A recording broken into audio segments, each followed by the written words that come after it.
Ntar kita atur.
Assalamualaikum warahmatullahi wabarakatuh.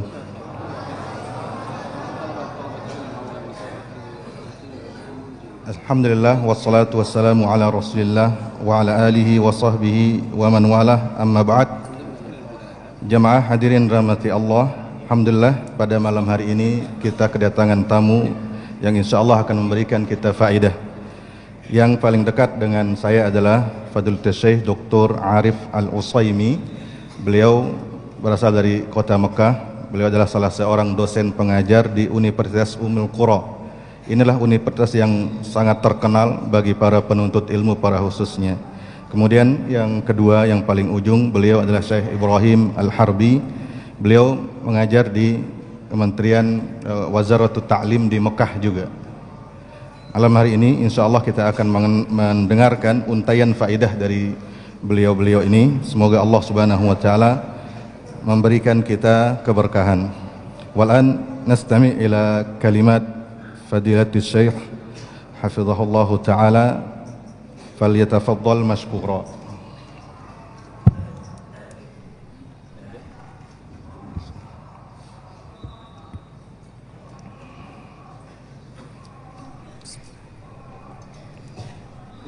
بسم الله الرحمن الرحيم. إن الحمد لله نحمده ونستعينه ونستغفره ونستهديه ونعوذ بالله من شرور أنفسنا ومن سيئات أعمالنا. من يهده الله فلا مضل له ومن يضلل فلا هادي له، وأشهد أن لا إله إلا الله وحده لا شريك له، وأشهد أن نبينا محمد بن عبد الله صلى الله عليه وسلم. اللهم اجعل اجتماعنا هذا اجتماعا مرحوما، واجعل التفرق من بعده تفرقا معصوما، ولا اجعل فينا ولا معنا شقيا ولا محروما، إنه ولي ذلك والقادر عليه. معاشر الإخوة، السلام عليكم ورحمة الله وبركاته.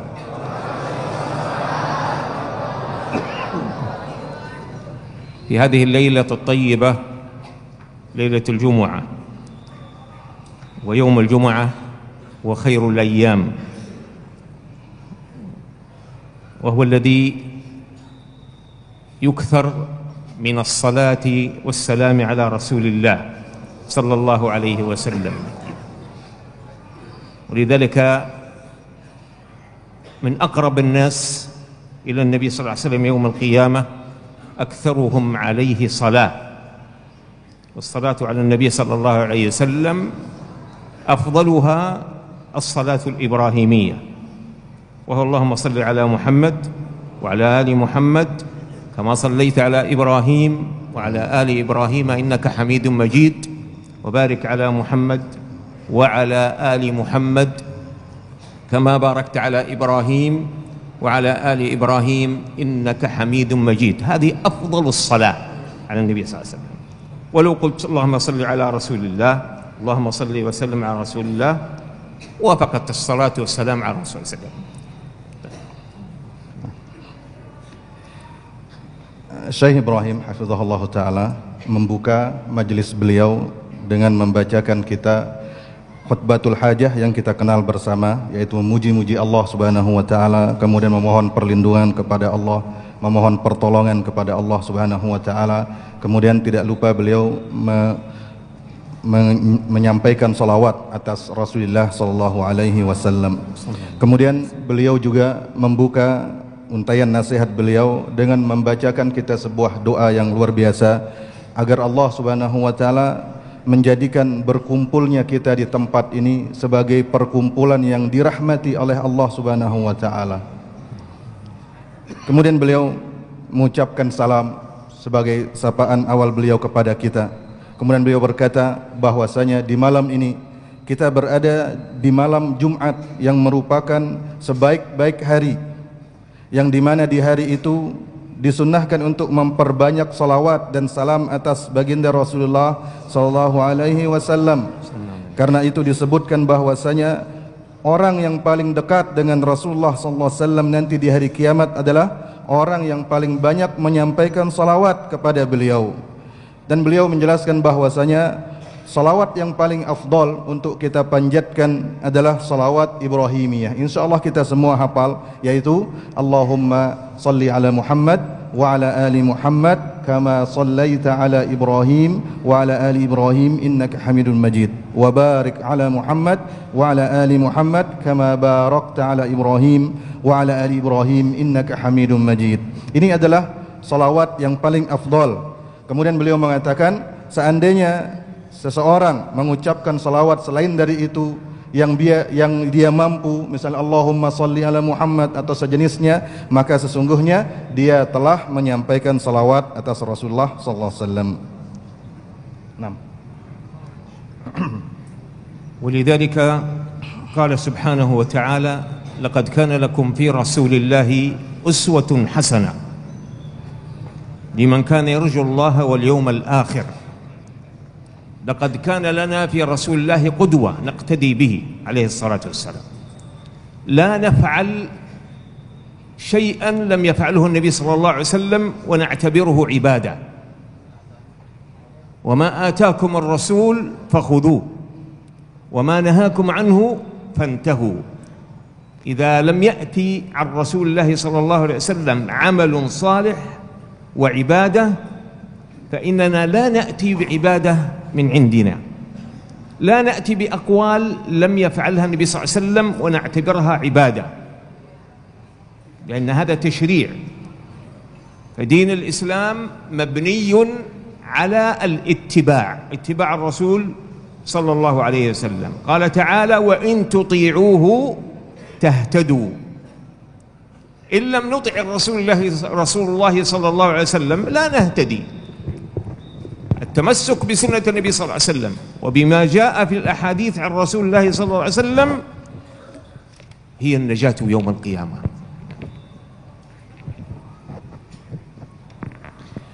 Kemudian beliau mengatakan, menukil firman Allah Subhanahu wa taala yang artinya sesungguhnya pada diri Rasulullah sallallahu alaihi wasallam terdapat teladan yang baik bagi kalian semua, bagi orang-orang yang mengharapkan perjumpaan dengan Allah Subhanahu wa taala dan keselamatan di hari akhirat.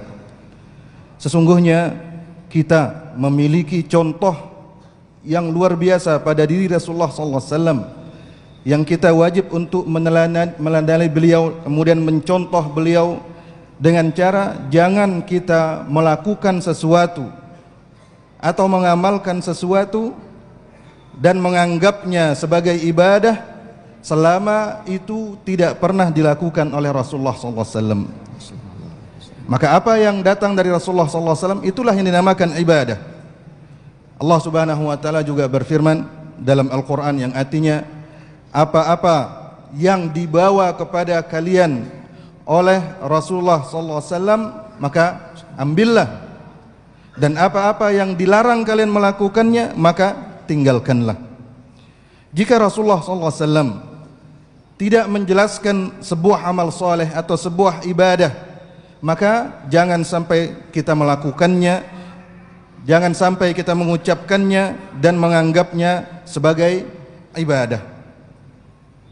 Allah Subhanahu wa taala berfirman dalam Al-Qur'an yang artinya jika kalian taat kepada Allah, jika kalian taat kepada Rasulullah sallallahu alaihi wasallam, niscaya kalian akan mendapatkan hidayah. Maka syarat seseorang bisa mendapatkan hidayah dari Allah adalah dengan cara taat dan mengikuti Rasulullah sallallahu alaihi wasallam, dan dengan mengikuti sunnah Rasulullah SAW yang dia merupakan pondasi agama kita, yaitu ittiba', mengikuti sunnah Nabi SAW, maka seseorang akan mendapatkan keselamatan di dunia dan di akhirat. Naam. ولذلك ورد عن النبي صلى الله عليه وسلم أن أمته ترد عليه الحوض، حوض النبي صلى الله عليه وسلم يوم القيامة. حوضه كبير وعدد كيزانه الذي يشرب بها كعدد نجوم السماء، عدد كبير لا يحصى عدده. ولذلك يذاد عنه أناس، أي يطرد عنه، يريدون أن يشربوا فيمنعون من الشراب. فيقول النبي صلى الله عليه وسلم: يا ربي أمتي أمتي، هؤلاء من أمتي. فيقول الله عز وجل أو يقال له: إنك لا تدري ما أحدثوا بعدك. أحدثوا أي فعلوا شيئا محدث، شيء جديد، بدعة من البدع، فيطردون عن حوض النبي صلى الله عليه وسلم. فيقول النبي صلى الله عليه وسلم هناك: سحقا سحقا، أي بعدا بعدا. إنهم غيروا وبدلوا وأتوا بأشياء لم يأتي بها النبي صلى الله عليه وسلم. فلذلك قال عليه الصلاة والسلام: عليكم بسنتي، أي إلزموا سنتي. وسنة الخلفاء الراشدين أبو بكر وعمر وعثمان وعلي، وسنة الخلفاء الراشدين تمسكوا بها وعضوا عليها بالنواجذ. تمسكوا، أضف إلى ذلك تمسكا شديدا، وعضوا أي تمسكوا زيادة على تمسككم، عضوا عليها بالنواجذ. وإياكم، احذروا، وإياكم ومحدثات الأمور، الابتداع في الدين. إياكم ومحدثات الأمور، فإن كل محدثة بدعة، جميع يعني وكل محدثة ضلالة، وكل ضلالة في النار والعياذ بالله.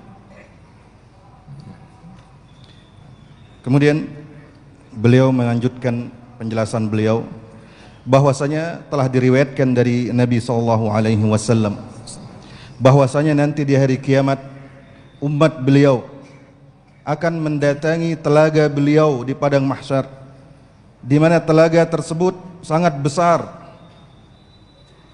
Gelas-gelas yang digunakan untuk minum itu jumlahnya tidak terhingga sejumlah bintang-bintang yang ada di langit. Namun ada sebagian orang yang diusir dari telaga tersebut. Mereka ingin minum dari sana, tapi mereka dilarang untuk ikut minum bersama orang-orang lainnya. Maka ketika melihat itu Rasulullah SAW bersabda yang artinya mereka adalah umatku, mereka adalah umatku. Lalu dikatakan kepada beliau, sesungguhnya engkau wahai Muhammad tidak mengetahui apa perkara-perkara baru yang mereka adakan setelah engkau meninggal dunia, yaitu mereka telah melakukan perubahan, mereka mengadakan perkara-perkara baru, yaitu yang dikenal dengan bid'ah. Akhirnya mereka diusir dari telaga Rasulullah SAW.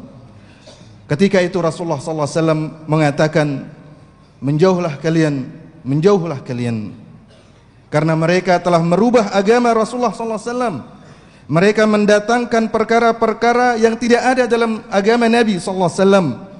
Dan dalam hadis yang lain Nabi SAW telah bersabda yang artinya, berpegang teguhlah kalian kepada sunnahku, dan berpegang teguhlah kalian kepada sunnah para khulafa rasyidin. Berpegang teguhlah kepadanya, gigitlah ia dengan gigi taring kalian, yaitu bukan sekedar memegang, tapi peganglah dengan kuat dan gigitlah ia dengan gigi kalian. Dan berhati-hatilah terhadap perkara-perkara yang baru, yaitu perkara-perkara bid'ah yang dibuat-buat di dalam agama ini. Karena sesungguhnya setiap perkara baru itulah bid'ah, dan setiap bid'ah itulah sesat, dan setiap kesesatan itu ada di dalam neraka. Wal iyadu billah. Naam.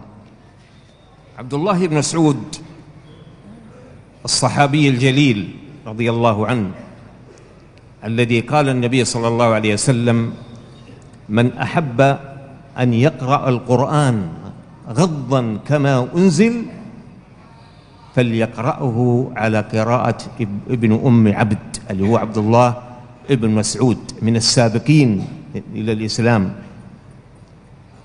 بعد موت النبي صلى الله عليه وسلم ذهب إلى العراق ليدعو إلى الله سبحانه وتعالى، وعندما دخل جامع وإذا برجل قد كون حوله حلقة من الحلقات، رجال مجتمعين في المسجد، فكان على رأسهم رجل يقول: سبحوا الله 100 مرة، فيسبحون الله، سبحان الله سبحان الله سبحان الله سبحان الله. ثم إذا انتهوا قال: احمدوا الله 100 مرة، الحمد لله الحمد لله الحمد لله. فنظر إليه فقال: ماذا تعمل؟ بمعنى كلامي هذا العمل الذي كنت هذا تعمله عمل لم يعمله الرسول صلى الله عليه وسلم. إما هذا العمل أنت خير من رسول الله صلى الله عليه وسلم والصحابة، أم أنك فاتح باب شر يفتح باب شر على الناس؟ قال يا عبد الله بن مسعود رضي الله عنه: أيعذبنا الله على التسبيح والتهليل والتحميد؟ قال لا، لكن يعذبك على مخالفتك رسول الله صلى الله عليه وسلم. تريد أن تتمسك بهدي النبي صلى الله عليه وسلم، تمسك بسنتي. ما كان عليه الصلاة والسلام يجمع الصحابة ويقول: سبحوا 100 تسبيحة، احمدوا 100 تحميدا، كبروا 100 تكبيرة. ما كان عليه الصلاة والسلام يعملها. نعم، كان يحثهم على التحميد، التسبيح والتحميد والتكبير، لكن الطريقة كل إنسان يسبح، وكل إنسان يحمد الله، وكل إنسان يكبر الله. هذا يعطينا أن الرسول صلى الله عليه وسلم قدوة لنا في كل أعماله. وكلما ابتعد الناس عن هدي الرسول صلى الله عليه وسلم انحرفوا عن الطريق الصحيح إلى الابتداع في الدين. تفضل. Kemudian beliau melanjutkan nasihat beliau dengan mengatakan bahwasanya sahabat yang mulia Abdullah ibn Mas'ud radhiyallahu taala anhu, yang dimana Nabi SAW pernah bersabda tentang beliau, yang artinya barang siapa yang ingin membaca Al-Quran, beliau memperumpamakannya seperti hidangan yang hangat yang baru matang. Barang siapa yang ingin membaca Al-Quran seperti dia baru turun dari sisi Allah Subhanahu wa taala, maka hendaklah dia membacanya seperti bacaan Ibnu Ummi Abd, yaitu Abdullah ibn Mas'ud radhiyallahu taala anhu. Dan beliau adalah salah seorang sahabat yang awal-awal masuk Islam, yang dikenal dengan as-sabiqunal awwalun. Setelah Nabi sallallahu alaihi wasallam wafat, beliau berpindah ke negeri Irak. Suatu saat beliau memasuki masjid jami yang ada di sana. Beliau mendapati dalam masjid ada orang-orang yang membuat halakoh-halakoh. Ya, seperti anak-anak santri-santri kita yang halakoh tahfidzul Quran. Mereka berkumpul di sana. Ada satu orang yang memimpin di sana. Dia mengatakan, ayo kalian bertahmid, membaca alhamdulillah 100 kali. Kemudian selesai mereka membaca alhamdulillah 100 kali, maka dikatakan lagi, ayo baca tasbih subhanallah 100 kali.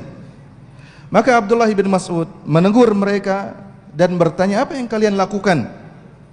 Ini belum pernah dipraktekkan oleh Nabi sallallahu alaihi wasallam.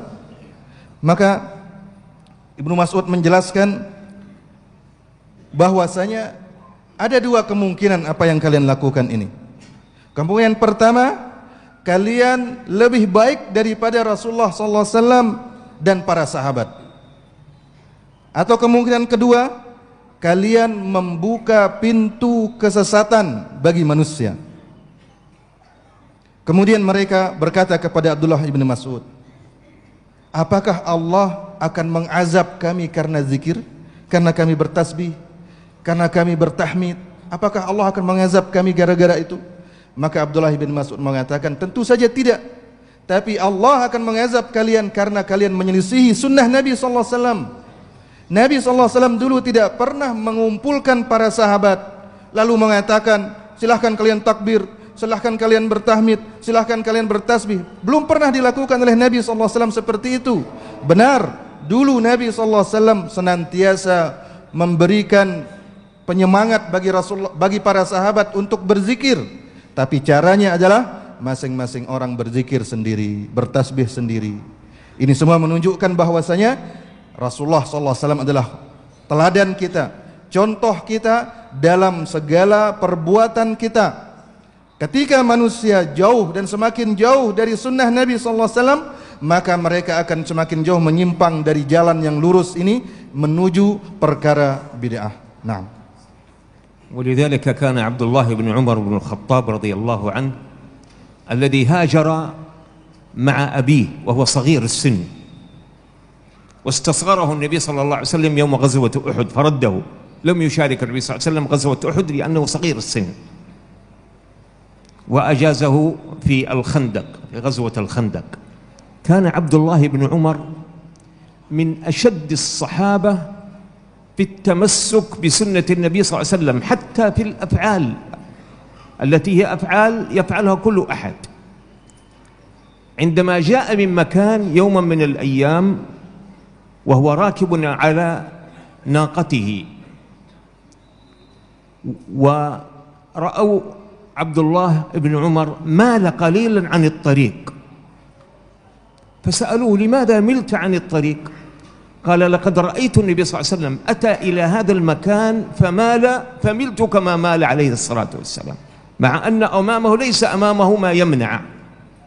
ولذلك كانوا متمسكين بسنة النبي صلى الله عليه وسلم وبهدي النبي عليه الصلاة والسلام. التمسك بسنة النبي صلى الله عليه وسلم فيها راحة للإنسان. تجد أن السنة يسيرة، ما فيها تكلف، ما فيها إتعاب للإنسان. تسبح الله إذا جئنا للصلاة على سبيل المثال، ورد فيها التسبيح عدة من الصيغ، صيغ التسبيح والذكر بعد الصلاة. ورد أنه صلى الله عليه وسلم يسبح بعد الصلاة 10، ويحمد 10، ويكبر 10. هذا الوجبة السريعة الذي يريد الإنسان أن يخرج سريعا ورد كذلك أنه يسبح 33، ويحمد 33، ويكبر 33، وآخرها لا إله إلا الله وحده لا شريك له، له الملك وله الحمد وهو على كل شيء قدير. وورد كذلك أنه يسبح 25، ويحمد 25، ويكبر 25، ويقول لا إله إلا الله كذلك 25. فصيغ معناه أن السنة التمسك بها فيها راحة للإنسان.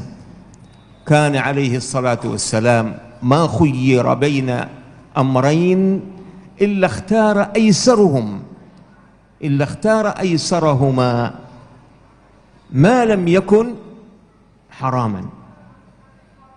اختار الأيسر، الأسهل، الأفضل، يعني أسهلها، حتى لا يكلف على الإنسان، لا يكلف الله نفسا إلا وسعها. لكن إذا رأينا إلى البدعة نجدها فيها مشقة على الإنسان، لابد بصيغة معينة، لابد يحفظ حاجة يعني ويكرر، وكذلك قد تتعطل مصالحه الدنيوية بمكوثه في مكان في مسجد ثم يذكر الله بذكر معين لم يرد عن النبي صلى الله عليه وسلم. النبي صلى الله عليه وسلم رأى رجلا بعد صلاة الظهر في المسجد أو بعد أي صلاة من الصلوات، رآه جالسا في المسجد، فقال له عليه الصلاة والسلام: ما لي أراك جالسا في المسجد في غير وقت الصلاة؟ قال: يا رسول الله، هموم وديون ارتكبتني. هموم وكذلك ايش؟ ديون للناس، يقترض من الناس ولا يستطيع الوفاء. فأعطاه النبي صلى الله عليه وسلم دعاء يقوله، فقاله فأذهب الله عز وجل عنه. انظروا إلى النبي صلى الله عليه وسلم في غير وقت الصلاة، جالس في غير وقت الصلاة، يعني هناك لا يتعطل أموره الدنيوية فيسعى في الخير. أما البدع فتعطلك أحيانا عن الصلوات، تعطلك عن مصالحك الدنيوية، عن أمورك، وهي مخالفة وليس فيها فضل. إنما الفضل في الاهتداء بسنة النبي صلى الله عليه وسلم. Kemudian beliau menjelaskan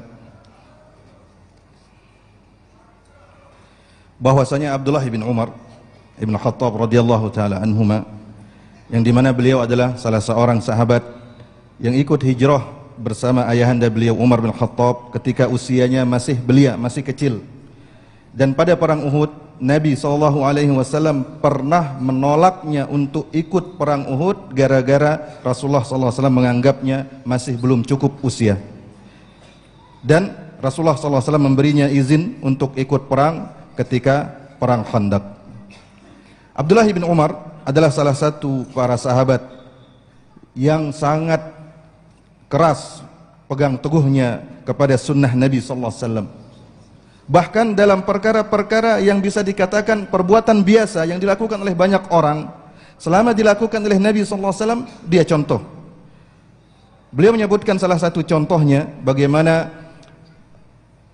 contoh dari bagaimana Abdullah bin Umar sangat gencar mengikuti sunnah Nabi SAW, yaitu suatu hari dia menunggang ontanya ketika dia melewati sebuah jalan, katakanlah sebuah gang. Orang-orang yang mengikutinya melihat tiba-tiba Abdullah bin Umar belok ke satu arah, padahal tidak ada penghalang di jalan itu, tapi tiba-tiba dia berbelok arah. Maka orang-orang atau rombongan yang bertanya, kenapa anda berbelok? Padahal di sini tidak ada apa-apa. Maka Abdullah bin Umar mengatakan, dulu aku pernah melihat Rasulullah SAW di jalan ini, persis di tempat ini dia berbelok ke arah aku berbelok. Perhatikanlah bagaimana mereka sangat berpegang teguh kepada sunnah Nabi SAW, kepada hidayah atau petunjuk Nabi SAW. Ketahuilah hadirin rahmati Allah, bahwasanya dengan berpegang teguh kepada sunnah Nabi SAW, seseorang akan tenang. Karena dia mendapati sunnah itu ringan. Tidak ada sunnah itu yang memaksa seseorang, yang membebani seseorang. Misalnya, beliau mencontohkan tasbih misalnya. Ketika seseorang sholat, selesai sholat, di sana ada zikir. Dan tasbih saja, misalnya beliau mencontohkan, ada beberapa cara seseorang melantunkan tasbih selesai sholat. Cara pertama, beliau menjelaskan bertasbih 10 kali, subhanallah 10 kali. Kemudian tahmid, alhamdulillah 10 kali. Kemudian takbir, Allahu Akbar 10 kali. Kemudian cara yang kedua, yang populer, yaitu bertasbih 33 kali, tahmid 33, takbir 33, digenapkan dengan ucapan la ilaha illallah wahdahu la syarikalah dan seterusnya 1 kali, sehingga dia genap 100. Kemudian yang ketiga, tasbih 25 kali, tahmid 25 kali, takbir 25 kali, dan la ilaha illallah 25 kali juga, sehingga jumlahnya 100 juga. Inilah sunnah. Seseorang bisa memilih sehingga dia bisa tenang, ringan bagi dia. Dan Rasulullah SAW diriwayatkan dari beliau, ketika beliau dihadapkan 2 perkara yang harus beliau pilih, maka beliau pilih yang paling mudah di antara keduanya, selama itu bukan perkara yang haram. Tujuan beliau adalah untuk mengajarkan umatnya, karena tidak ada yang namanya syariat yang membebani seseorang di luar batas kemampuannya. Sungguhnya Allah Subhanahu wa taala tidak membebani manusia di luar batas kemampuannya. Berbeda dengan bid'ah. Bid'ah itu di dalamnya terdapat kesulitan, beban. Zikir saja misalnya banyak sekali yang harus dihafal oleh seseorang, lafadznya, tempatnya. Sehingga seseorang bisa jadi berdiam diri di masjid, kemudian dia mempraktekkan zikir bid'ahnya, sehingga dia terlewatkan dari maslahat-maslahat dunianya. Sementara sunnah itu tidak seperti itu. Beliau mencontohkan, suatu kali Nabi SAW masuk ke dalam masjid. Beliau melihat seseorang duduk di dalam masjid bukan di waktu sholat. Maka Nabi SAW mengatakan, kenapa engkau ada di sini? Sementara ini bukan waktu sholat. Maka sahabat ini yang ditegur oleh Nabi SAW, dia mengatakan, aku sedang ditimpa kesusahan, aku sedang dililit oleh hutang. Maka Nabi SAW mengajarinya doa, yang dengan doa tersebut Allah membebaskannya dari segala kesusahannya dan dari segala hutang-hutangnya.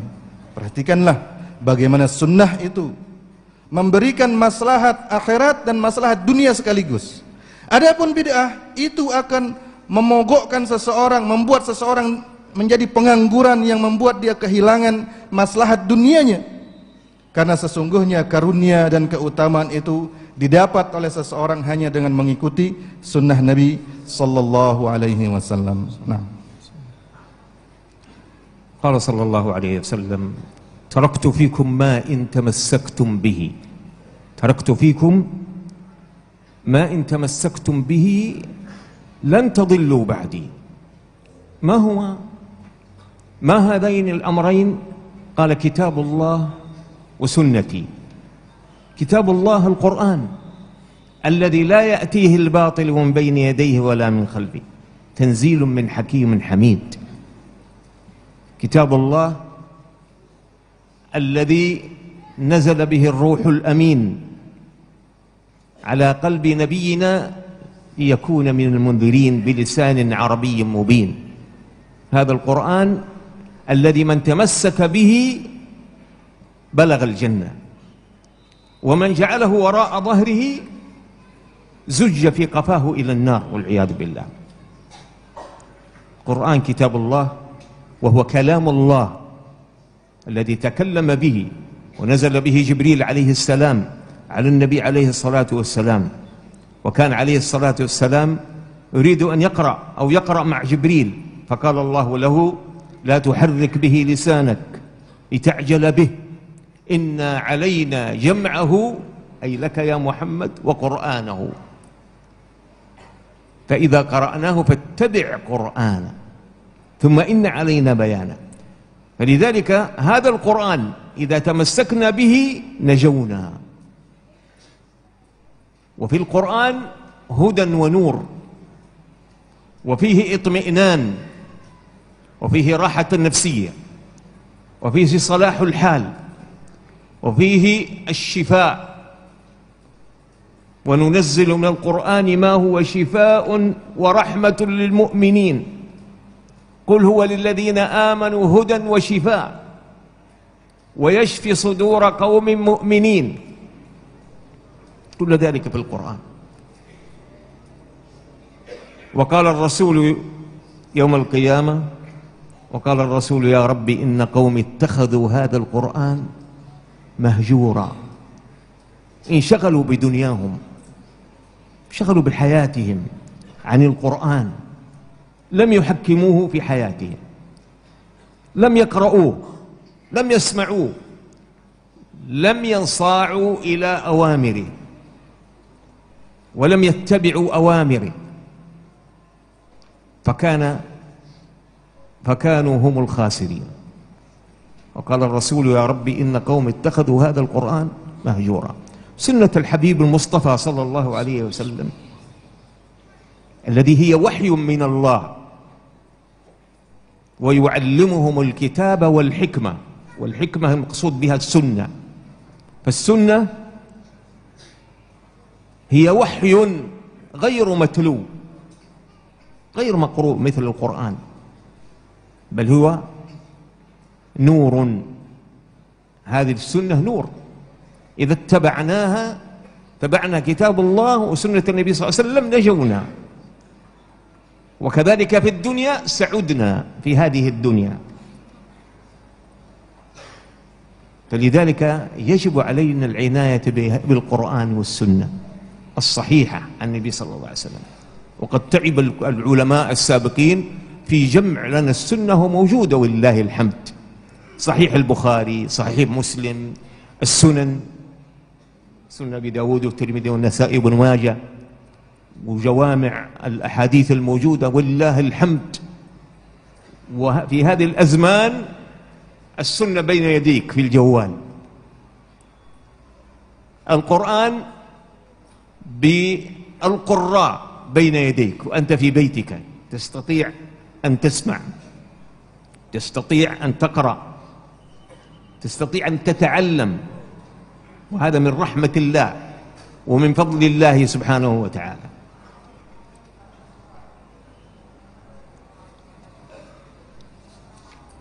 Kemudian beliau menyebutkan nasihat selanjutnya yang beliau memulai dengan hadis Nabi SAW yang terkenal, bahwasanya Nabi SAW bersabda yang artinya, sesungguhnya aku meninggalkan di tengah kalian dua perkara. Jika kalian berpegang dengan kedua perkara tersebut, maka kalian tidak akan tersesat selama-lamanya, yaitu kitabullah dan sunnah beliau SAW. Kitabullah adalah Al-Quran, yang dimana Al-Quran ini sifatnya adalah tidak akan disusupi oleh kebatilan dari arah manapun, yang turun dari sisi Allah Subhanahu wa taala, di mana Al-Qur'an ini diturunkan, dibawa turun dari sisi Allah oleh Ar-Ruhul Amin, yaitu Jibril alaihi salam kepada Nabi kita sallallahu alaihi wasallam, diwahyukan kepada Nabi kita sallallahu alaihi wasallam agar beliau menjadi salah seorang nabi yang memberikan peringatan dengan bahasa Arab. Barang siapa yang berpegang teguh dengan Al-Quran, maka dia akan sampai kepada surga Allah Subhanahu wa ta'ala. Sebaliknya, barang siapa yang membuang Al-Quran dan membelakangi Al-Quran, maka sungguh dia akan terjatuh ke dalam neraka Jahannam. Al-Quran adalah kalamullah, dia adalah firman Allah yang Allah firmankan, yang dibawa turun oleh Jibril. Ketika dibawa turun oleh Jibril kepada Nabi SAW, Nabi SAW sangat semangat dan ingin cepat-cepat menghafal Al-Quran.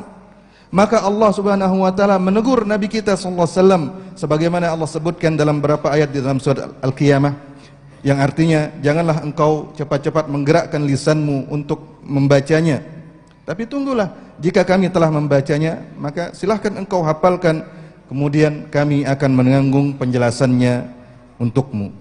Maka jika kita, hadirin rahmati Allah, berpegang teguh kepada Al-Quran, sungguh kita akan mendapatkan keselamatan, kita akan mendapatkan kesuksesan, karena di dalam Al-Quran terdapat petunjuk, terdapat cahaya, terdapat ketenangan, dan Allah Subhanahu wa taala menjelaskan bahwasanya dalam Al-Quran itu terdapat obat. Misalnya Allah Subhanahu wa taala menjelaskan dalam Al-Quran dalam ayat yang artinya, sungguhnya kami menurunkan dari Al-Quran itu sebagai petunjuk dan sebagai obat.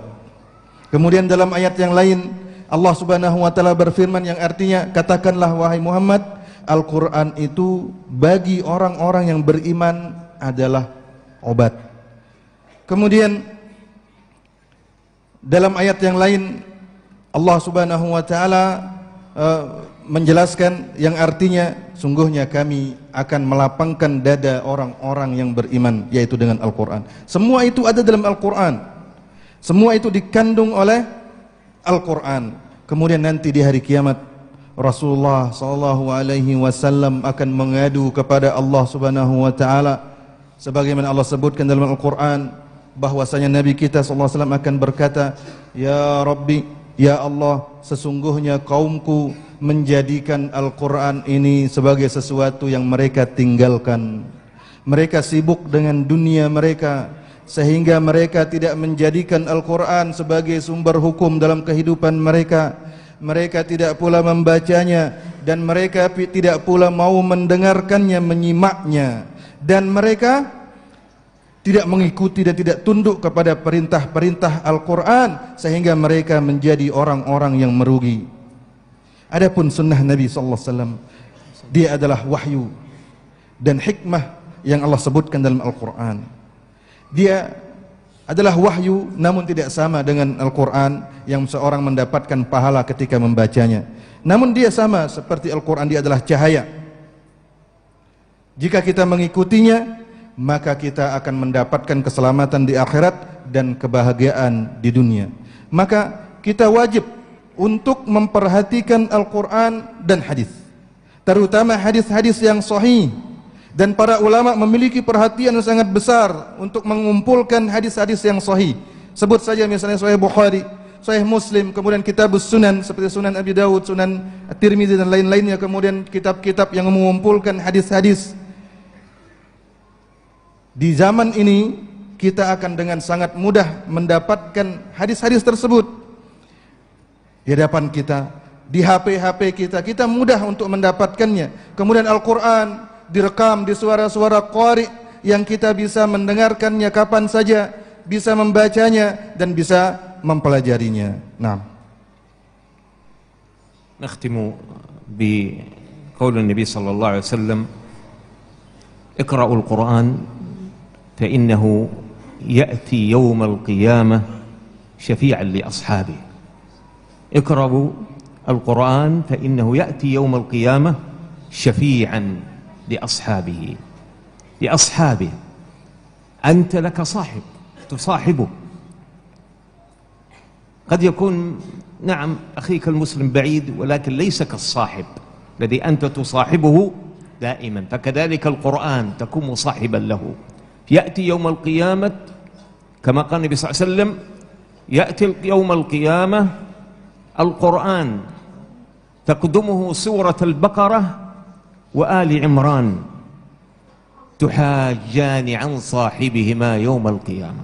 تحاجان أي تقول: يا ربي هذا كان يقرأني، يا ربي هذا كان يقرأ بي في صلاتي، يا ربي هذا يقرأ بي دائما. مصاحب له، مصاحب.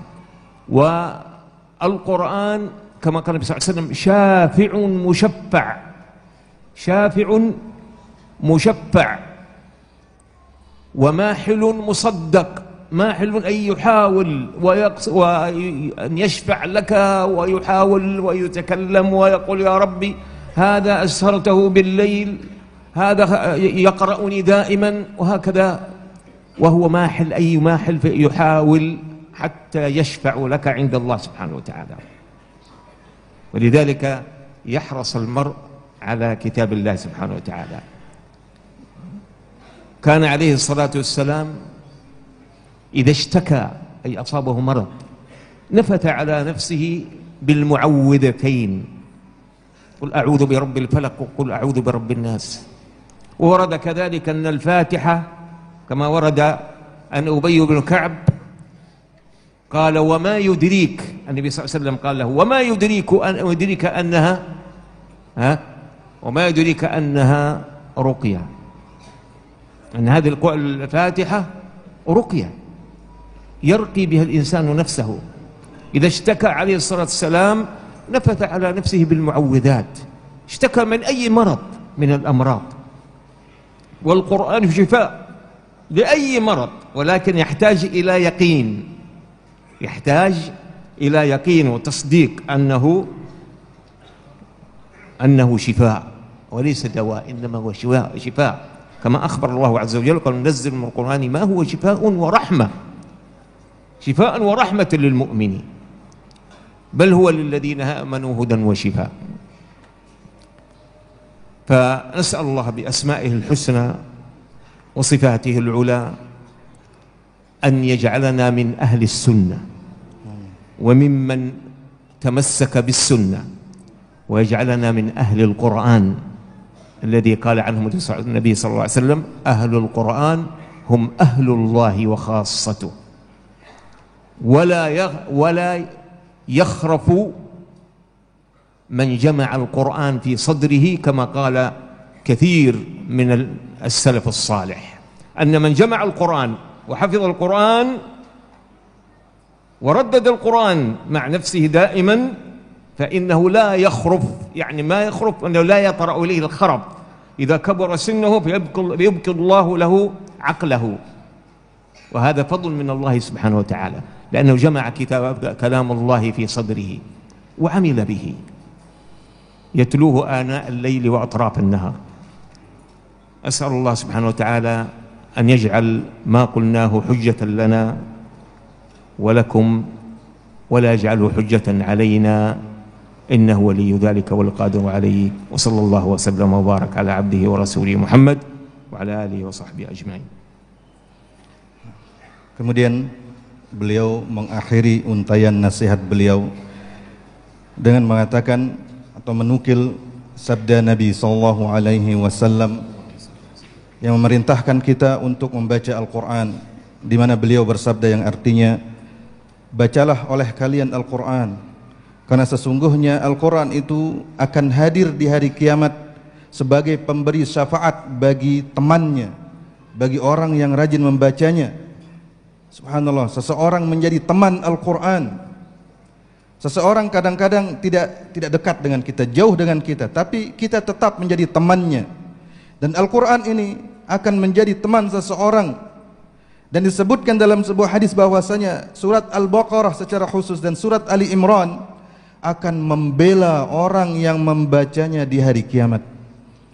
Artinya beliau menjelaskan, Syekh menjelaskan bahwasanya nanti kedua surat ini akan berkata kepada Allah, ya Allah, orang ini rajin membacaku di dunia, dia menahan ngantuknya, dia tidak tidur dan seterusnya. Al-Quran betul-betul membela dia di hadapan Allah Subhanahu wa Ta'ala. Dan Al-Quran itu sebagaimana disabdakan oleh Nabi SAW dalam sebuah hadis bahwasanya dia adalah pemberi syafaat yang diterima oleh Allah Subhanahu wa Ta'ala. Kemudian disebutkan juga dalam hadis bahwasanya Al-Quran itu akan terus berusaha dan berusaha untuk supaya diterima syafaatnya oleh Allah Subhanahu wa Ta'ala bagi orang yang membacanya. Oleh karena itu, hadirin rahmati Allah, hendaklah setiap kita semangat untuk memberikan perhatian kepada Al-Quran, kepada kitabullah. Nabi kita SAW ketika beliau sakit, beliau membaca Qul a'udzu birabbil falaq, Qul a'udzu birabbin nas dan meniupkannya ke tangan beliau. Beliau meruqyah diri beliau dengan kedua surat tersebut. Dan disebutkan pula dalam riwayat yang lain sebagaimana dalam hadis Ubay bin Ka'ab disebutkan bahwasanya dia membaca surah Al-Fatihah untuk menjampi atau meruqyah dirinya. Kemudian Nabi SAW mengatakan kepada dia radhiyallahu ta'ala anhu, dari mana engkau tahu bahwa surat Al-Fatihah itu adalah ruqyah yang bisa menyembuhkan? Sungguhnya Al-Quran itu adalah obat bagi semua penyakit, namun syaratnya dia membutuhkan keyakinan dari seseorang bahwa Al-Quran itu benar-benar menyembuhkan. Karena Allah sudah menyebutkan dalam Al-Quran, dalam ayat yang kita baca tadi, di antaranya yang artinya sesungguhnya kami menurunkan di antara Al-Quran itu sebagai obat dan kasih sayang bagi orang-orang yang beriman. Kemudian beliau menutupnya dengan membacakan kita doa, memohonkan kepada Allah Subhanahu wa Ta'ala dengan menyebut nama-namanya yang agung, kemudian sifat-sifatnya yang maha tinggi, agar Allah menjadikan kita semua sebagai ahlus sunnah wal jamaah, kemudian menjadikan kita sebagai ahli Al-Quran. Karena Nabi SAW menyebutkan bahwasanya ahlul Quran itu, orang yang berpegang dengan Al-Quran itu adalah ahlullah, orang-orang yang dijaga oleh Allah dan orang-orang istimewa di sisi Allah Subhanahu wa Ta'ala. Dan dalam sebuah hadis yang lain atau disebutkan oleh para ulama, bahwasanya orang yang mengumpulkan Al-Quran dalam dadanya, orang yang menghafalkan Al-Quran dalam dadanya, dia tidak akan terkena penyakit pikun ketika usianya telah mulai menua. Ini merupakan karunia dan keutamaan dari Allah Subhanahu wa Ta'ala bagi orang yang menghafalkan Al-Quran dan tentu saja mengamalkan Al-Quran. Kemudian beliau sekali lagi menutupnya dengan membaca doa yang lain agar Allah Subhanahu wa Ta'ala menjadikan Al-Quran sebagai pembela kita semua dan bukan sebagai sesuatu yang akan menjerumuskan kita ke dalam api neraka. Naam. Fadhlu Syekh, daurukum.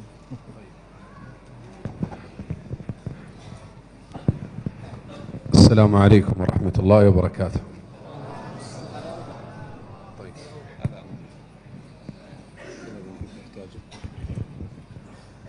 الحمد لله الذي أنزل على عبده الكتاب ولم يجعل له عوجا.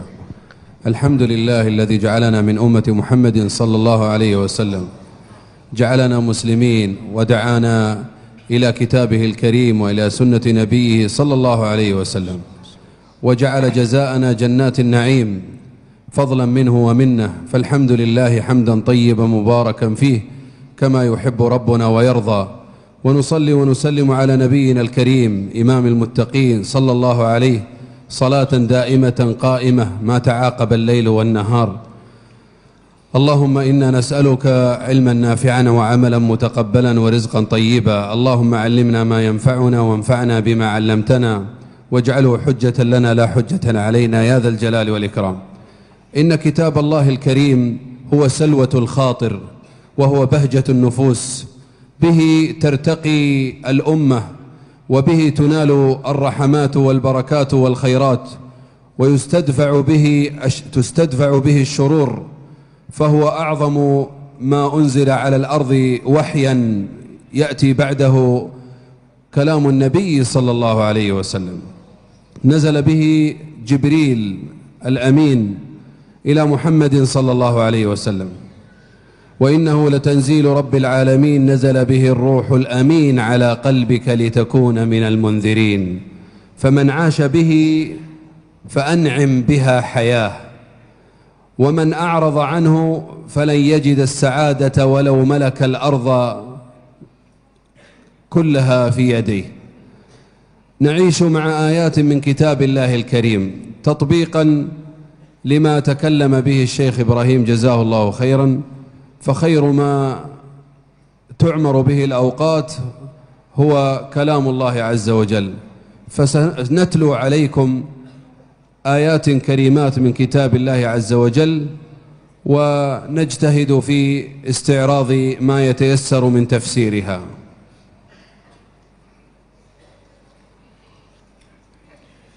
Nasihat yang kedua disampaikan oleh Syekh Arif Al-Utsaimin hafizahullah taala. Beliau juga membuka nasihat beliau dengan membaca puji-pujian kepada Allah Subhanahu wa taala yang telah menjadikan kita sebagai umat Muhammad sallallahu alaihi wasallam, menjadikan kita sebagai kaum muslimin. Kemudian beliau juga memanjatkan salawat dan salam atas baginda Rasulullah sallallahu alaihi wasallam. Kemudian beliau sebelum memulai nasihat beliau membacakan kita doa mohon kepada Allah agar Allah memberikan kita ilmu yang bermanfaat, amalan yang diterima oleh Allah Subhanahu wa taala, dan agar mengajarkan kita ilmu-ilmu yang bermanfaat bagi kita semua. Kemudian beliau mengatakan bahwasanya Al-Qur'an dia memiliki banyak keistimewaan. Di antaranya adalah bahwa dia adalah penyejuk hati manusia. Kemudian dengan Al-Qur'an manusia bisa mencapai ketinggian. Dia akan ditinggikan derajatnya oleh Allah Subhanahu wa taala dengan Al-Qur'an. Dan wahyu terbesar yang Allah turunkan ke muka bumi adalah Al-Qur'an. Kemudian di urutan kedua setelah Al-Qur'an yaitu hadis Nabi kita sallallahu alaihi wasallam. Kemudian beliau membaca dan mengulangi ayat yang dibaca oleh Syekh Ibrahim tadi, yaitu bahwasanya Allah Subhanahu wa taala menurunkan Al-Qur'an dengan perantara Jibril kepada Nabi kita Muhammad sallallahu alaihi wasallam agar beliau menjadi pemberi peringatan. Maka beliau mengatakan, barang siapa yang hidup dengan Al-Qur'an, maka sungguh dia mendapatkan kehidupan yang begitu nikmat. Namun barang siapa yang berpaling dari Al-Qur'an, maka dia akan mendapatkan kehidupan yang sempit dan sengsara. Meskipun dia memiliki bumi, meskipun dunia ini ada di tangannya semuanya. Maka beliau mengatakan sebagai lanjutan dan praktek bagi apa yang disampaikan pertama oleh Syekh Ibrahim tadi, beliau akan membacakan kita berapa ayat dan beliau berusaha untuk menjelaskan tafsirnya kepada kita. Nah. أعوذ بالله من الشيطان الرجيم ولقد آتينا لقمان الحكمة أن اشكر لله ومن يشكر فإنما يشكر لنفسه ومن كفر فإن الله غني حميد وإذ قال لقمان لابنه يا بني لا تشرك بالله إن الشرك لظلم عظيم ووصينا الإنسان بوالديه حملته أمه وهنا على وهن وفصاله في عامين أن اشكر لي ولوالديك إلي المصير وإن جاهداك على أن تشرك بالله ما ليس لك به علم فلا تطعهما وصاحبهما في الدنيا معروفا واتبع سبيل من أناب إلي ثم إلي مرجعكم فأنبئكم بما كنتم تعملون. يا بني إنها إن تك مثقال حبة من خردل فتكن في صخرة أو في السماوات أو في الأرض يأت بها الله إن الله لطيف خبير. يا بني أقم الصلاة وأمر بالمعروف وانه عن المنكر واصبر على ما أصابك إن ذلك من عزم الأمور. ولا تصعر خدك للناس ولا تمش في الأرض مرحا إن الله لا يحب كل مختال فخور. واقصد في مشيك واغضض من صوتك إن أنكر الأصوات لصوت الحمير. هذه الآيات الكريمات الله عز وجل سبحانه أورد لنا قصة رجل آتاه الله الحكمة، وهو لقمان الذي عاش في بلاد النوبة جنوب مصر، وكان رجلا دميما أسود لا يؤبه ولا ينظر وليس جميلا شكله، ولكن الله عز وجل قد وهبه إيمانا عظيما وحكمة واسعة، ومن يؤت الحكمة فقد أوتي خيرا كثيرا. بين الله عز وجل في أول الآيات أن هذه الحكمة معطاة وهبة من الله عز وجل، ولقد آتينا لقمان الحكمة، وهذه الحكمة هي سبب السعادة في الدارين، وهي تكون مما أعطاه الله عز وجل لعلية القوم الذين يريد الله بهم خيرا. وبما أنها من الله فالشكر يعود إلى صاحب الفضل وهو الله، أن اشكر لله، ولقد آتينا لقمان الحكمة أن اشكر لله. وهل هذا الشكر الله عز وجل محتاج إليه؟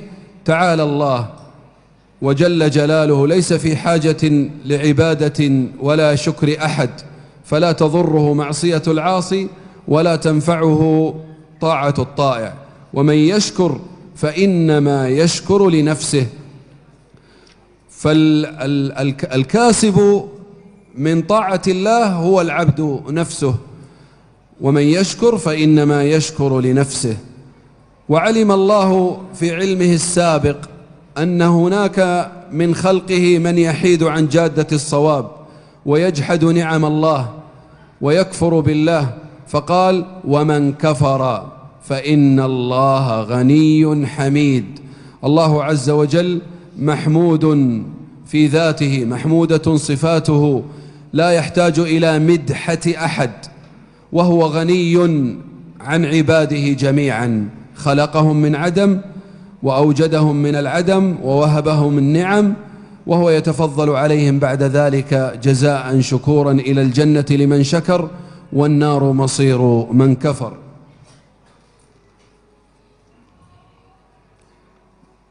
Syekh Ibrahim, Syekh Arif hafizahullah ta'ala, beliau melantunkan beberapa ayat dari surat Luqman yang insyaallah sering kita dengar minimal, dengan lantunan yang begitu indah. Kemudian selesai melantunkan ayat-ayat tersebut, beliau mencoba untuk menjelaskan kepada kita kandungannya.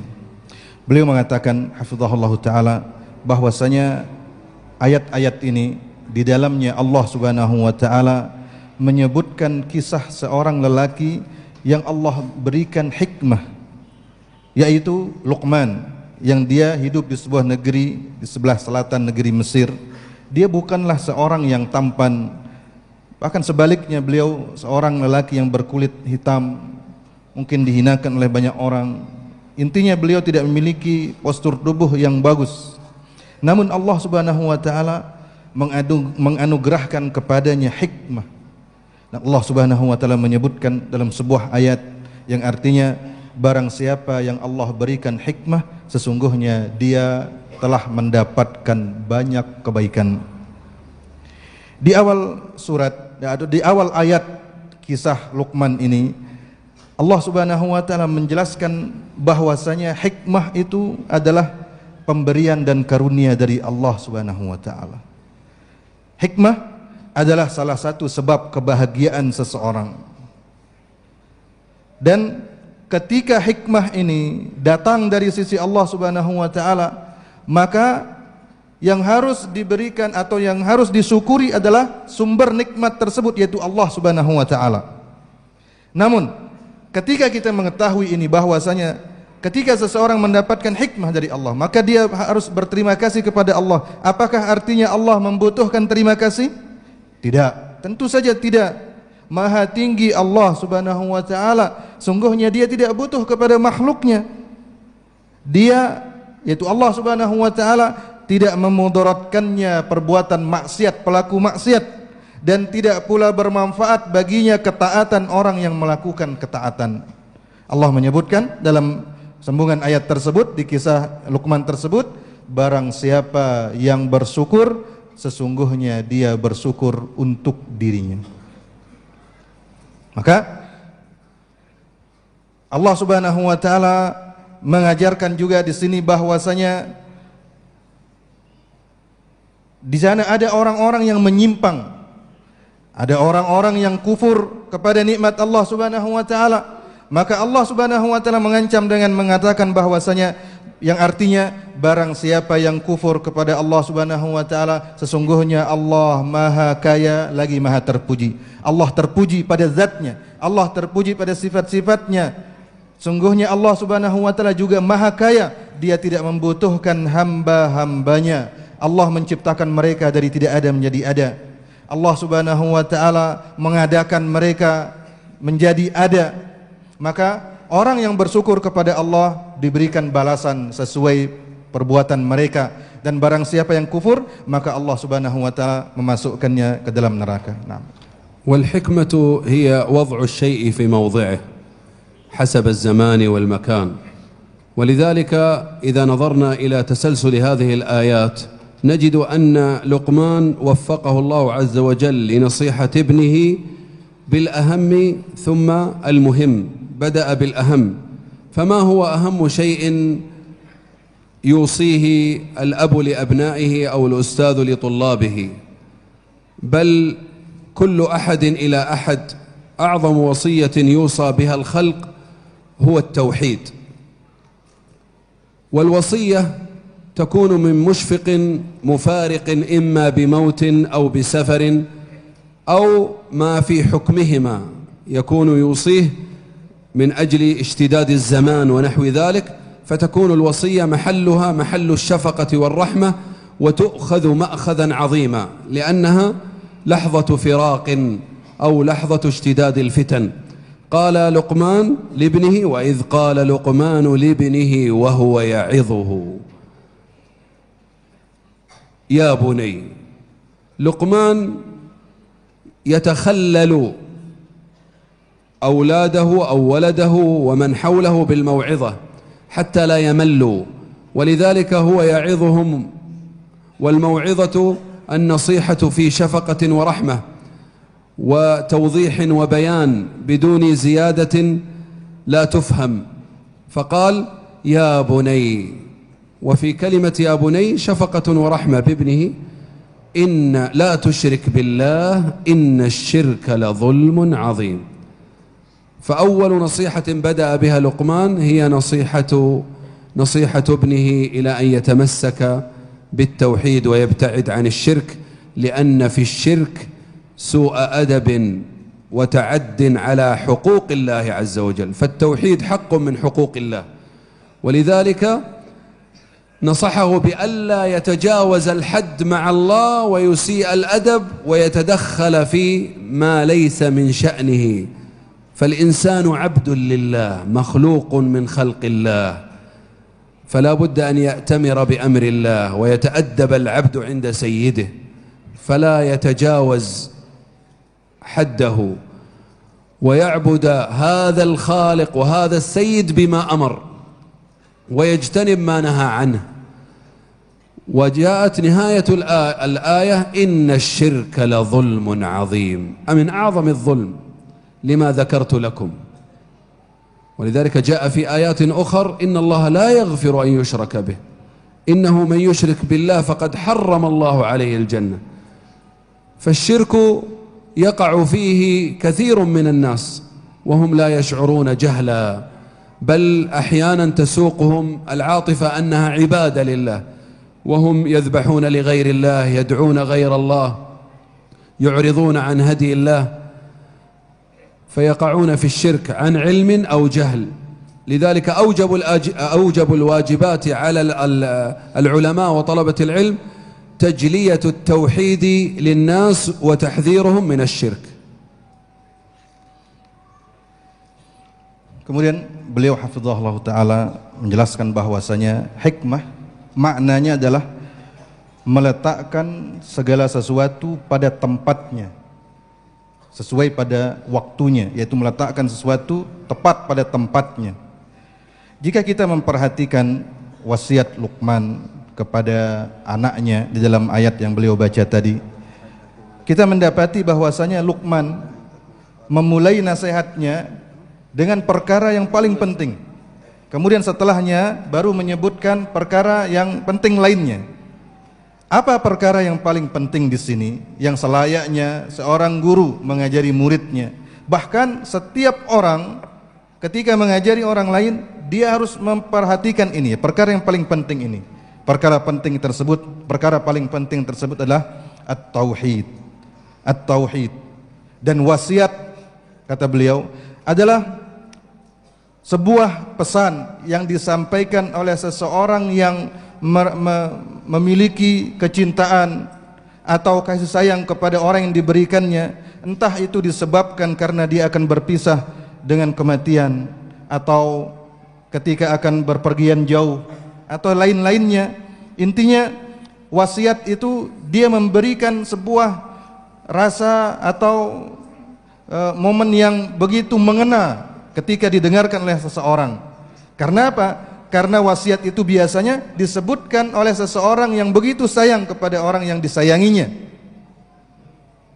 Kemudian beliau menyebutkan ayat yang beliau baca tadi, yaitu firman Allah Subhanahu wa taala yang artinya ketika Luqman berkata, ketika dia memberikan nasihat, memberikan wasiat kepada putranya, wahai putraku.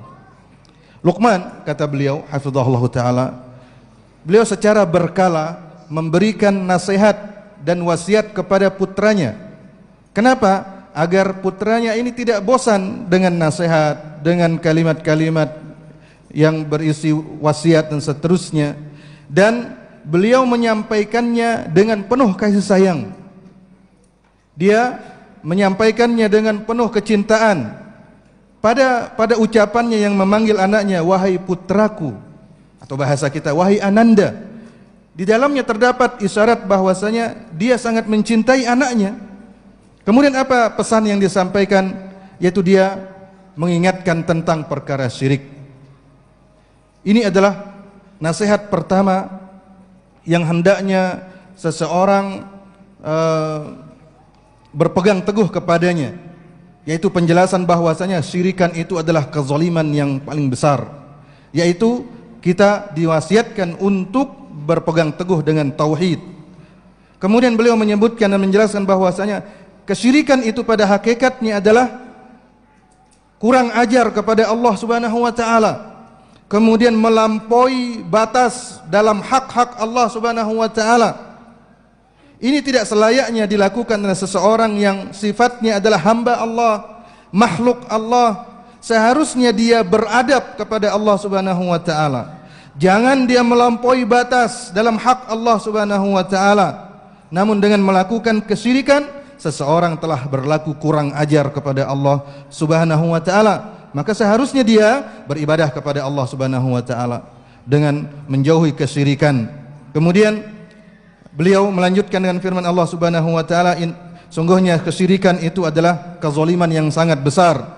beliau juga menyebutkan firman Allah Subhanahu wa taala dalam ayat yang lain yang artinya sesungguhnya Allah tidak mengampuni dosa syirik dan Allah mengampuni dosa selainnya, dosa di bawah kesyirikan. Kemudian beliau menyebutkan bahwasanya kesyirikan ini tidak sedikit manusia yang terjatuh ke dalamnya. Kenapa? Karena mereka jahil. Bahkan mereka menganggap bahwasanya kesyirikan yang mereka lakukan itu adalah ibadah. Mereka berdoa kepada selain Allah, mereka menyembelih untuk selain Allah Subhanahu wa taala, dan itu kadang-kadang mereka lakukan karena ilmu, karena tahu, atau juga karena mereka jahil, karena mereka tidak tahu. Maka perkara wajib yang pertama yang harus kita pelajari dan perhatikan adalah yaitu pelajaran tentang tauhid dan menjauhi kesyirikan.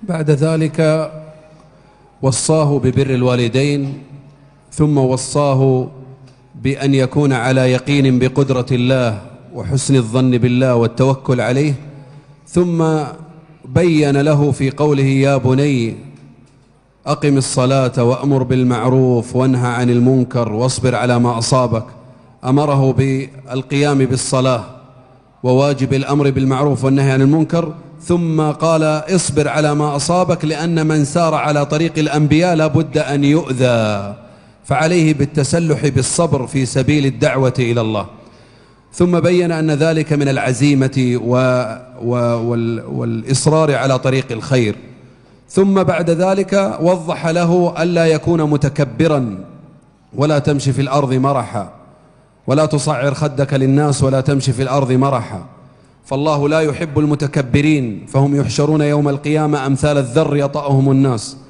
وفي آخر الوصايا بين له أن يقصد في مشيه أن يتواضع يمشي مشية النبي صلى الله عليه وسلم فيها همة فيها نشاط ولكن ليس فيها كبر ولا يجوز التكبر في المشية إلا في موضع الجهاد في سبيل الله ثم بين له أن يخفض صوته يسمع الناس كلامه بما يوصل إليهم المنطوق والكلام وبين أن من يرفعون أصواتهم في الأسواق وعند الناس قد شابهوا الحمير في ذلك تنفيرا لهم من هذه الفعلة الشنيعة فالنبي صلى الله عليه وسلم لم يكن لعانا ولا طعانا ولا صخابا في الأسواق صلى الله عليه وسلم كان كلامه يسمع فيفهم صلى الله عليه وسلم.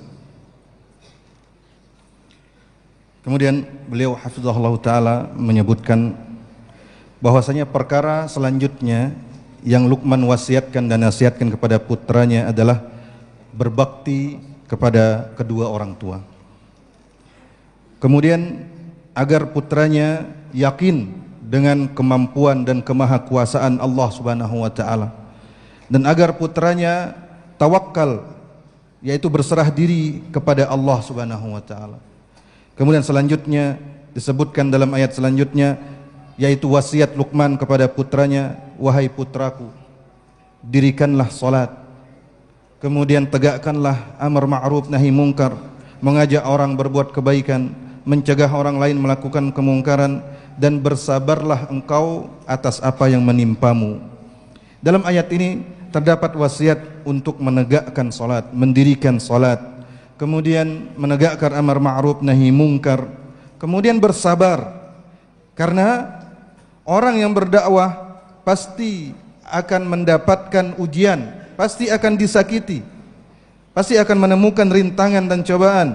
Maka di sini Luqman menasihatkan kepada anaknya agar bersabar dalam jalan dakwah dan jangan berhenti. Hendaklah dia terus melakukan apa yang diwasiatkan oleh Luqman tersebut. Kemudian Luqman mengajarkan dan menasihatkan kepada anaknya agar jangan menjadi orang yang sombong, yaitu dalam ayat yang artinya, dan jangan engkau palingkan mukamu dari manusia, dan jangan engkau berjalan dengan kesombongan, karena sungguhnya Allah Subhanahu wa taala tidak mencintai orang-orang yang sombong. Dan nanti di hari kiamat orang-orang yang sombong akan dibangkitkan kecil, seukuran semut yang kecil karena hinanya mereka. Kemudian beliau menyebutkan bahwasanya Luqman menyebutkan dalam wasiat berikutnya agar dia berjalan dengan rendah hati, dengan sederhana. Rasulullah SAW, cara beliau berjalan, beliau tampak seperti orang yang semangat. Beliau semangat dalam berjalannya, bukan seperti orang yang lemas. Tapi ingat, meskipun beliau semangat dalam berjalan, tidak ada tanda-tanda kesombongan dalam diri beliau. Beliau menyebutkan bahwasanya hanya dalam satu kondisi dan tempat seseorang boleh sombong, yaitu ketika dia berjihad di jalan Allah Subhanahu wa taala. Kemudian wasiat berikutnya yaitu untuk merendahkan suara. Jangan berteriak. Jangan berteriak. Sungguhnya orang-orang yang suka berbicara dengan keras, orang-orang yang suka berteriak di pasar-pasar, ini adalah orang-orang yang menyerupai himar, menyerupai keledai. Ini disebutkan, diserupakannya orang-orang yang suka berteriak dengan keledai untuk membuat mereka malu dengan perbuatan tersebut, agar mereka tidak melakukannya. Dan sesungguhnya Nabi SAW disebutkan dalam sebuah hadis bahwasanya Nabi SAW tidak pernah melaknat orang lain, tidak pernah berkata keras, tidak pernah berteriak, apalagi di pasar-pasar. Ucapan beliau jelas, dipahami oleh setiap orang yang mendengar ucapan beliau sallallahu alaihi wasallam. Nah. ربنا حبب إلينا الإيمان وزينه في قلوبنا وكره إلينا الكفر والفسوق والعصيان لا إله إلا أنت سبحانك إنا كنا من الظالمين اللهم إنا نسألك يا ذا الجلال والإكرام أن تحفظنا بحفظك وأن تجعلنا هداة مهتدين اللهم هيئ لنا من أمرنا رشدا اللهم اهدنا وسددنا ربنا هب لنا من أزواجنا وذرياتنا قرة أعين واجعلنا للمتقين إماما اللهم اجعل القرآن الكريم ربيع صدورنا وجلاء أحزاننا وذهاب همومنا وغمومنا اللهم إن هؤلاء عبادك أتوا إلى هذا المسجد حبا في الخير وطلبا للعلم اللهم فاكتب آثارهم اللهم إنا نسألك أن تفرج همومهم وأن تغفر ذنوبهم وأن تقضي ديونهم وأن ترحم موتاهم وأن تشفي مريضهم وجميع المسلمين يا ذا الجلال والإكرام اللهم إنا نسألك يا ذا الجلال والإكرام كما جمعتنا في هذا المكان أن تجمعنا في جنات النعيم إخوة على سرر متقابلين بلا حساب ولا عذاب يا ذا الجلال والإكرام اللهم إنا نسألك أن تحيينا على سنة محمد صلى الله عليه وسلم وأن تميتنا على ملته وأن تبعثنا في زمرته وأن تريدنا حوضه فنشرب من هذا الحوض شربة لا نظمأ بعدها أبدا وأن تسكننا معه الفردوس الأعلى اللهم إنا نسألك من كل خير سأله محمد صلى الله عليه وسلم ونعوذ بك من كل شر استعاذ منه محمد صلى الله عليه وسلم ربنا تقبل منا إنك أنت السميع العليم وتب علينا إنك أنت التواب الرحيم واغفر لنا ولوالدينا ولجميع المسلمين لا إله إلا أنت سبحانك إنا كنا من الظالمين ربنا آتنا في الدنيا حسنة وفي الآخرة حسنة وقنا عذاب النار اللهم صل على محمد.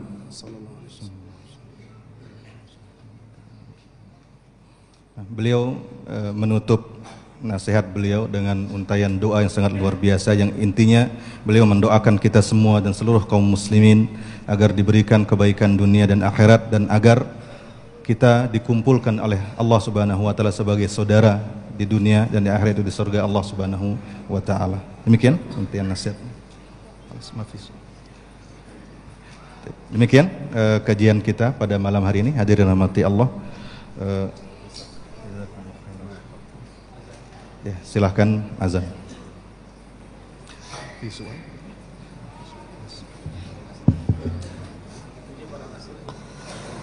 Allahu Akbar,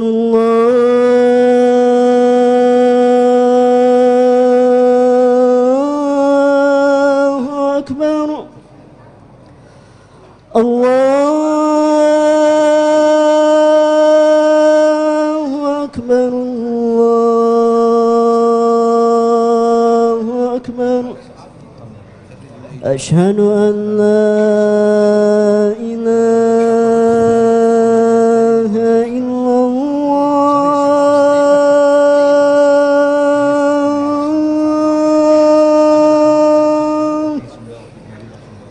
Asyhadu an la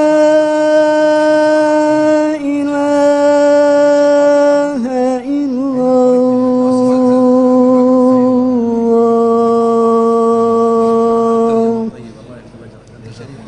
أشهد أن محمدا رسول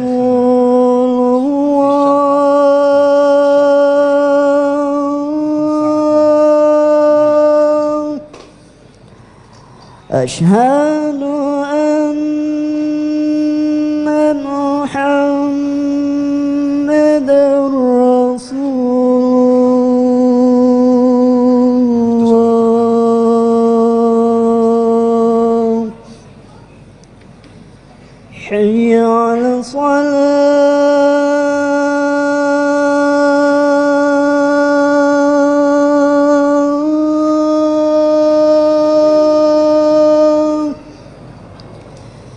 حي على الصلاة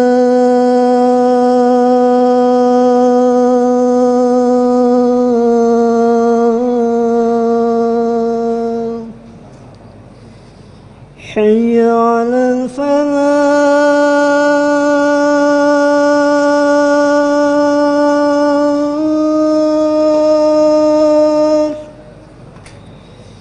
حي على الفلاح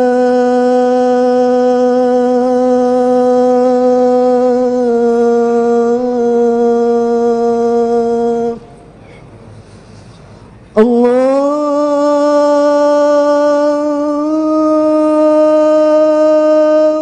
أكبر الله أكبر لا إله إلا الله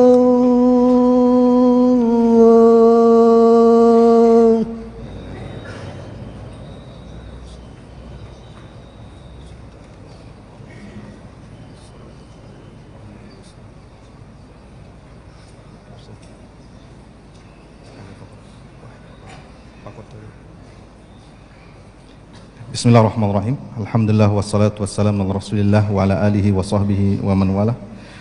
Hadirin rahmati Allah, karena waktu Syekh terbatas, maka di sini kita akan membacakan satu pertanyaan saja untuk Syekh, dan ini insyaallah pertanyaan yang bermanfaat bagi kita semua. Ahsanallahu ilaikum Syekhana. As-sa'il yaqul ma hiya syurutul qabul fi jami'ati Ummul Qura? بسم الله الرحمن الرحيم الحمد لله. بالنسبة للقبول في جامعات المملكة العربية السعودية، هي شروط القبول فيها يكون أول شيء التسجيل إلكترونيا وفق سن معين 23 إلى ممكن إلى الآن إلى 25. أن تكون عنده مثلا إذا أراد دبلوم اللغة شهادة الثانوية، وأن يكون عنده بعض التزكيات إن وجدت، ويسجل ذلك عن طريق موقع الجامعة، وليس هناك شيء ورقي، ويتابع بعد ذلك برقم الطلب النهائي الذي هو 5 أرقام. ونسأل الله عز وجل لنا ولكم التوفيق. Amin. Satu pertanyaan tersebut adalah yaitu apakah syarat-syarat diterima di Universitas Ummul Qura Makkah? Beliau menjelaskan kurang lebih syarat-syarat yang mudah insyaallah, dan sisanya kita mengharapkan taufik dari Allah Subhanahu wa taala. Pertama, beliau mengatakan syarat pertama yaitu mendaftar secara online. Kemudian kedua, syarat usia itu maksimal 23 atau 25 tahun. Ini maksimal. Kemudian yang ketiga, memiliki ijazah SMA tentunya, memiliki ijazah SMA. Kemudian yang keempat, itu syarat yang keempat, ada rekomendasi dari seorang yang dikenal atau seorang tokoh atau yayasan. Ini beberapa syarat yang beliau sebutkan. Kemudian nanti setelah ini upload istilahnya orang sekarang atau dikirim secara online ke syarat-syarat tersebut, maka akan pendaftar akan menerima rokam tolab, yaitu nomor pendaftaran yang terdiri dari 5 digit, 5 angka, itu disimpan, dan itu saja yang beliau sebutkan sebagai syarat-syarat diterima di Universitas Ummul Qura. Nah.